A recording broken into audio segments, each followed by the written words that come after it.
જિલ્લામાં આવેલ સંતરામપુર નગરપાલિકા વિસ્તારના પીઠાફળિયાના વિસ્તારમાં સ્ટ્રીટ લાઇટ વગર અંધારપટ।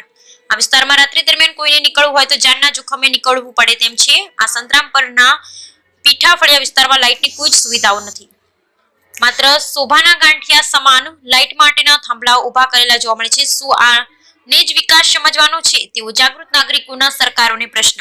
સ્થાનિક રહીશોની વારંવારની સંતરામપુર નગરપાલિકાને રજૂઆત છતાં નગરપાલિકા તંત્રના કોઈ અધિકારીઓ કે પદાધિકારી પ્રજાની વ્યથા સાંભળવા કે તેનું નિરાકરણ લાવવા તૈયાર નથી તેવું સ્થાનિકોનું કહેવું। ત્યારે ઉલ્લેખનીય છે કે વિસ્તારમાં અંધારાનો લાભ લઈ કોઈ ચોરી, લૂંટ જેવો અથવા તો બીજો કોઈ અનિચ્છનીય બનાવ બને તો તેનું જવાબદાર કોણ? આ સમગ્ર વાતો સત્વરે ધ્યાને લઈ લોકહિતમાં સત્વરે આ વિસ્તારમાં સ્ટ્રીટ લાઇટ કરવામાં આવે તેવી આ વિસ્તારના રહીશોમાં લોક માંગ ઉઠવા પામી। Bureau report Vithalbhai Ansari, city news, Santrampur.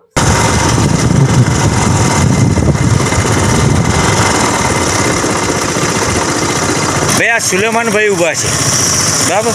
આ પીઠાફળિયામાં લાઇટ બિલકુલ અંધારપટ ચાલે છે બરાબર। તો લાઇટની વ્યવસ્થા સારી છે, અહીંયા લાઇટની વ્યવસ્થા સારી છે। આગળ લાઇટ નથી, અહીંયા સુધી તો નગરપાલિકાની લાઇટ પાવરફુલ છે। નગરપાલિકાની લાઇટ કઈ સુધી છે?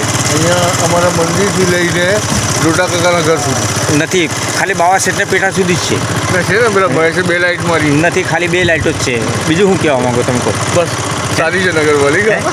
નગરપાલિકા સારી છે એવું કહેવા માંગો? હા, નગરપાલિકા સારી। એટલે તમારે લાઇટ, પાણી બી સારું। પાણી તો અહીંયા અમારે નળની વ્યવસ્થા નથી, અમે નળ નથી લેતા, બોર છે પોતાના। તો લાઇટ પાવરફુલ। મેં હમણાં અંધારપટનો વિડીયો કર્યો એનું શું કહેવાનું? એ અંધારપટ આગળ છે, અમારે અહીંયા વિસ્તારમાં નથી, આગળ છે, પીઠામાં અંધારપટ આગળ છે।